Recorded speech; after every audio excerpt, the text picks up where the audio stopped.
Hi everyone.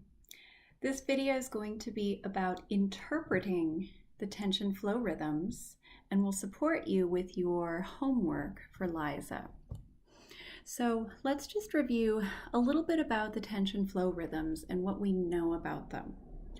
First, rhythmic movements or repeated motor patterns like the sucking rhythm can come from early reflexes, and they emerge as signs of biological needs or drives. So in the case of the sucking rhythm, one of our first biological drives is to take in food or nourishment, and we do that in the oral zone where the mouth is.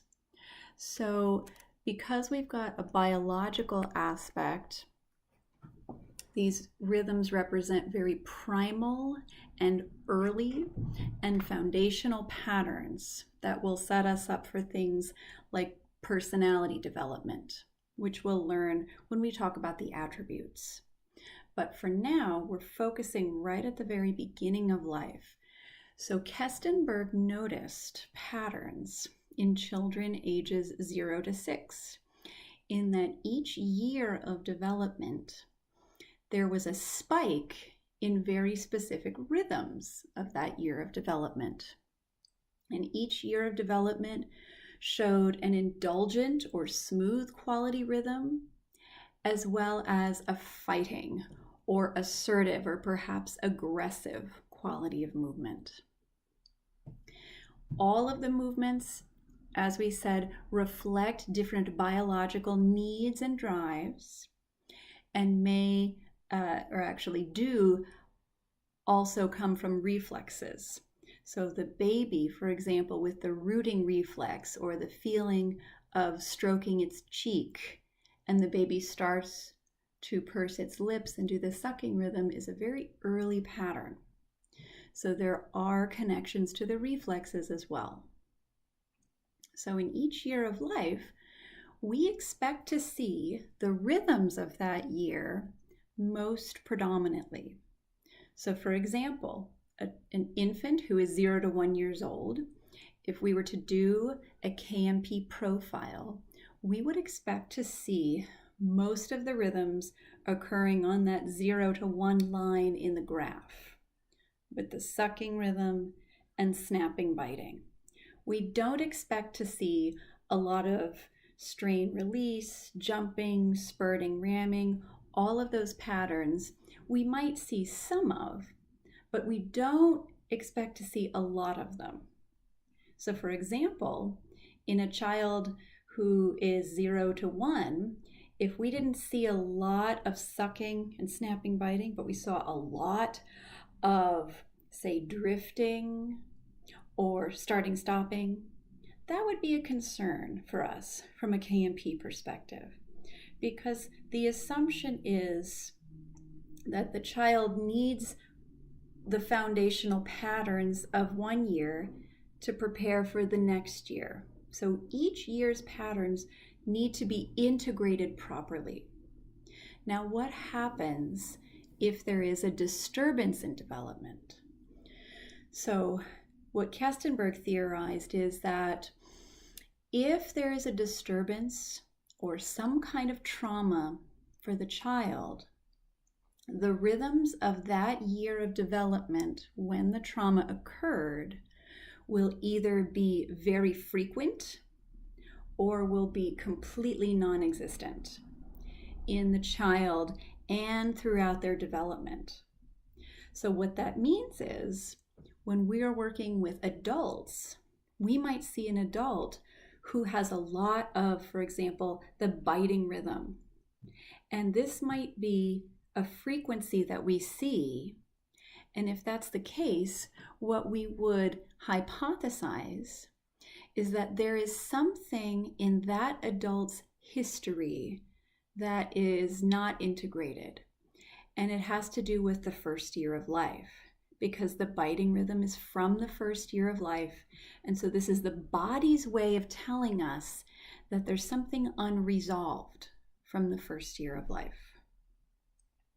So again, because the KMP theory is all about balance, we want to make sure that someone is not only biting, but also that they can balance that out with the movement from the same year, the sucking rhythm. So we want to make sure that both movements can be in the person's repertoire so that they can use the biting rhythm for things like separating ideas or learning body boundaries or critical thinking, or perhaps there could be a little bit of a biting personality that we could see come through. But we'd want to balance that with the sucking rhythm, the smooth rhythm of the same year, and help the person to feel a sense of connection, because the sucking rhythm is about connection. It's about symbiosis. It could be about self-soothing, self-nurturing. So we would want for this person to feel balanced or integrated. So as dance therapists, we can use the theory of the rhythms to guide our clinical work. So let's say, for example, you're working with an infant-parent dyad. Noticing the rhythms of the parent and the infant will inform you greatly about where there are harmonies and maybe some clashes in that relationship. Now remember, nothing is good or bad in KMP theory. We just have information in order to understand an individual or a group or a dyad at a deeper level. And the body informs us of harmonies, of clashes, of temperamental differences. And the KMP theory gives us a language to talk about those differences without needing to judge them. So that's a very important thing to remember. So, like I said, you might be working with parents or children. You might be working with adolescents or adults or the elderly. Regardless of the age you're working with, using the tension flow rhythms is a wonderful foundational place either to start a session, sometimes because rhythmic activity could be a natural place to start. All humans are attracted to rhythm. All humans have a heartbeat, and we have organs that pulse in a rhythmic way. We breathe in a rhythmic way. There's music in every culture that contains some type of rhythm. So think of how powerful it is to engage someone in rhythm in a dance therapy session.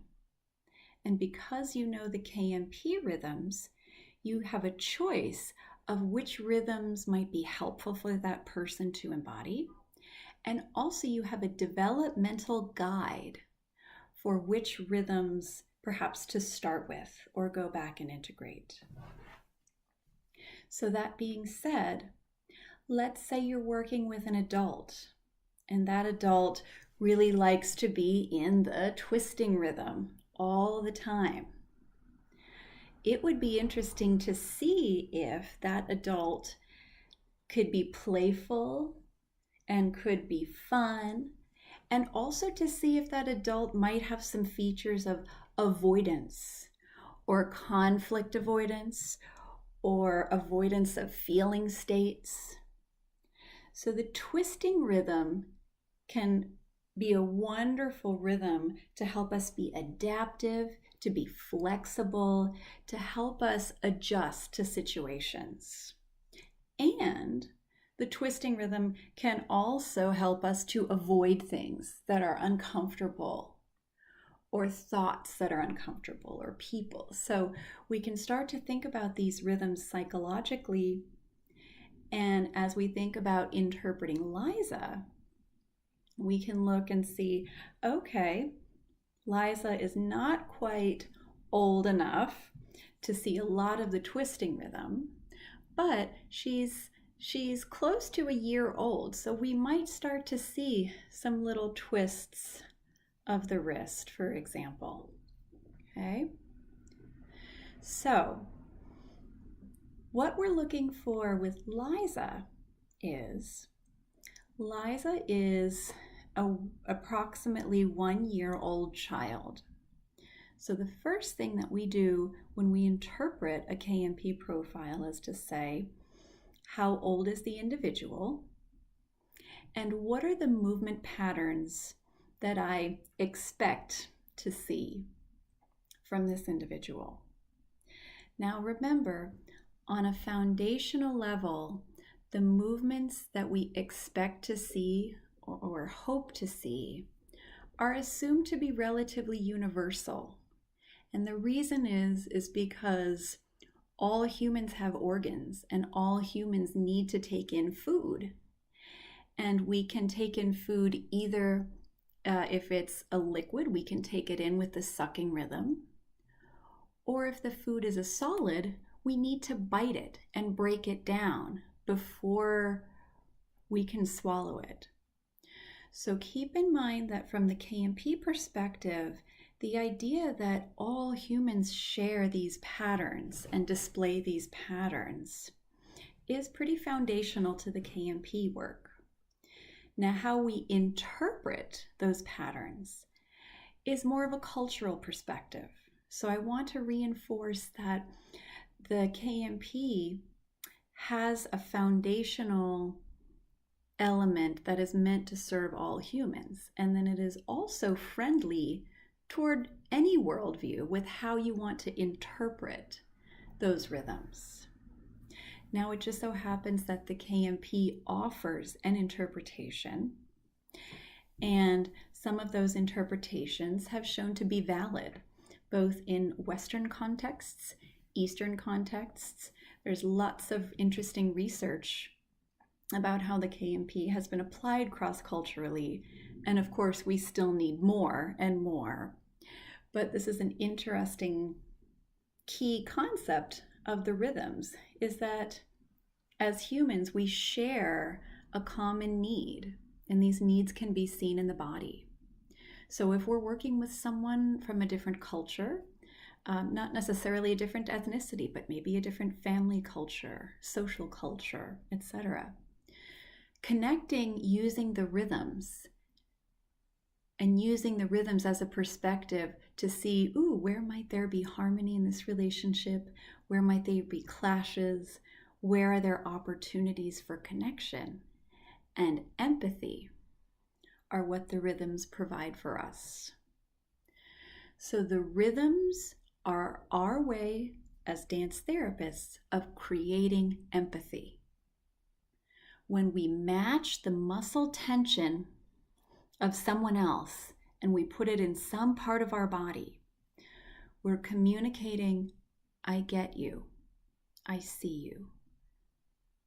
Empathic, kinesthetic connection. So, what you're going to do with your Liza homework is, in terms of the interpretation part, we know, like we said, that she's a 1-year-old girl.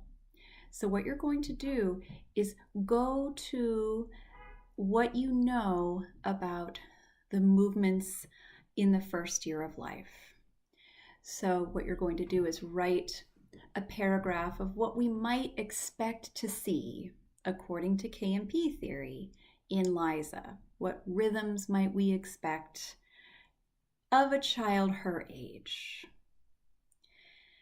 And then what you're going to do is look at her graph and start doing your interpretations like we did in class.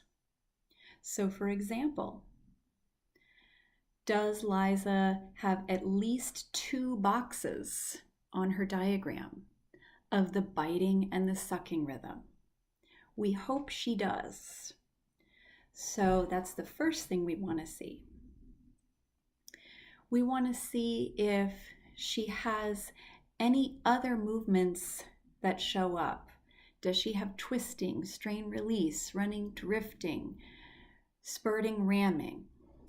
If she has a lot of boxes for the later periods of life, that we would want to flag. We would want to say, I wonder if that has something to do with Liza, or could it be just rater error in how I labeled? So maybe I labeled things spurting, ramming when they should have been maybe a mixed rhythm of biting and spurting, for example. So when we interpret a graph, we first look at it to see if it seems realistic for the developmental age of the child or the person. And if there are some red flags or movements that seem too mature for the child, like if we saw a lot of spurting ramming in Liza, we might look back at our raw data to see what we labeled as spurting ramming, because we know spurting ramming is a big rhythm. It goes way high up and down. So that being said, perhaps we can look back and say, oh, you know what? I mislabeled that. So that was probably rater error. So when you're doing your write-up, it's okay to say that if your findings are not part of the norm, it's very fine and expected and okay that you say, this could be due to rater error. I acknowledge I am a brand new student and this is just for practice. Remember, this is just for practice. So please just acknowledge that, but interpret your results as if they are true. Okay, so once you have your data, treat it as true, like we've been talking about. So after you've done a brief summary of what some of the qualities you might expect to see from a child's Liza's age, you're going to have different sections of your paper with different headers in the paper. So the first header is going to be, what are the predominant tension flow rhythms that Liza has? In at least 3 to 4 sentences, say something about which rhythms you saw most, how many boxes there were, that kind of thing. And then you're going to have a new header and a new section talking about the least frequently occurring tension flow rhythms.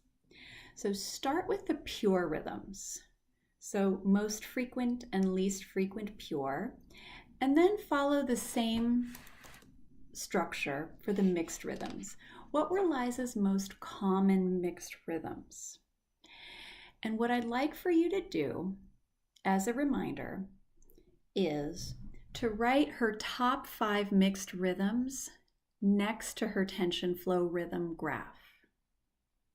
So you're going to take the mixed rhythms that were in your matrix on the calculation page, find her top 4 or 5, and write each of those 5, just list them next to her diagram.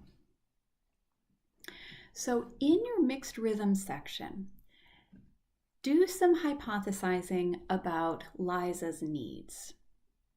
So what that means is, for the mixed rhythms, let's say Liza, one of your mixed rhythms was an IGOG.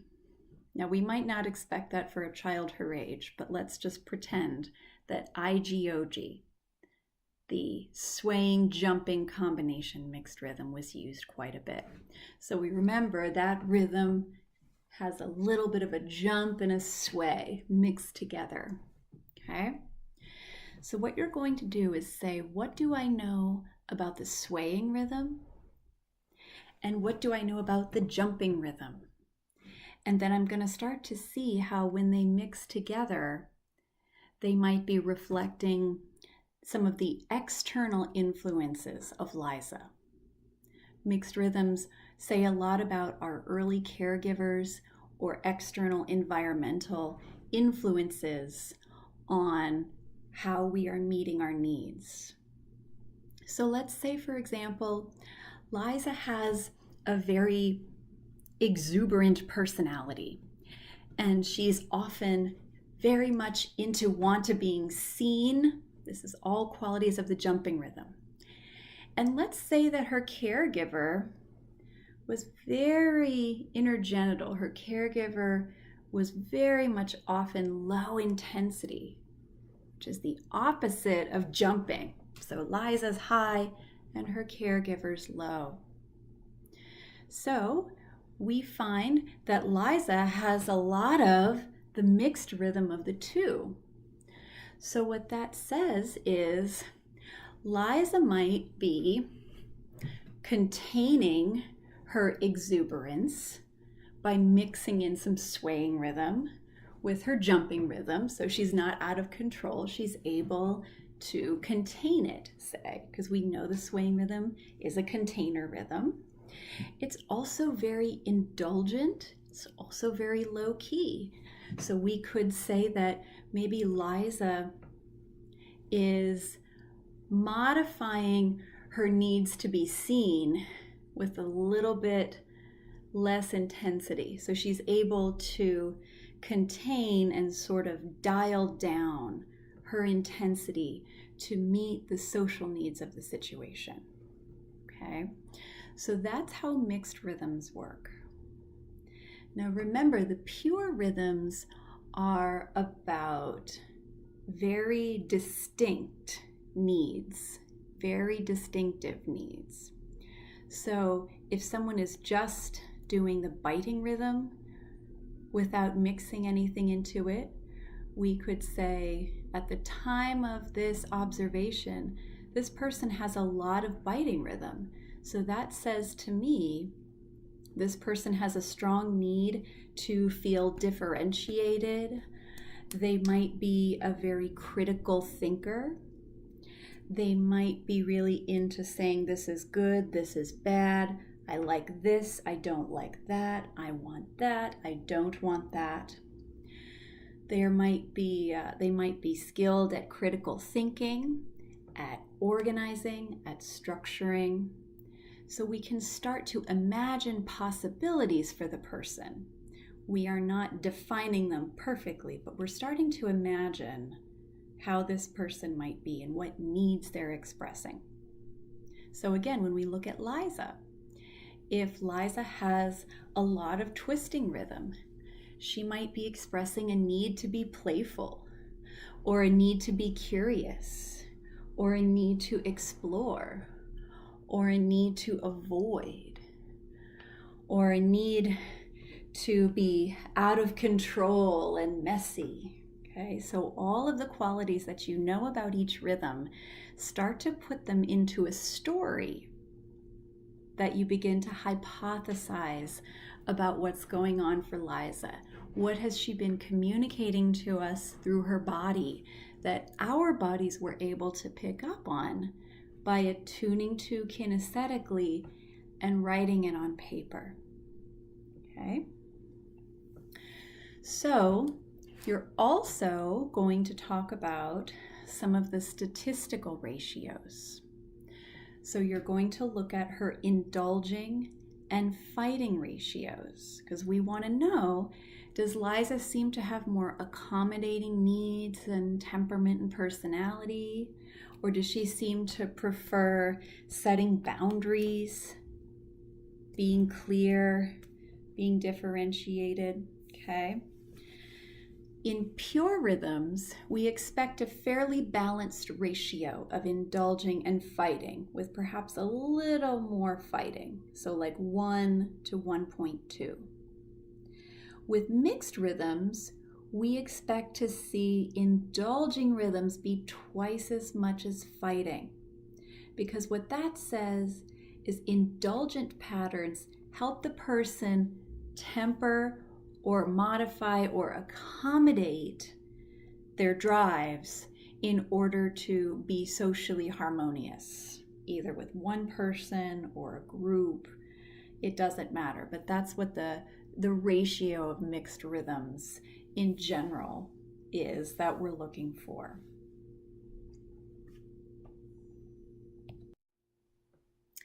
Okay. So after we talk about indulging and fighting, I'd like for you to talk about some clinical experience.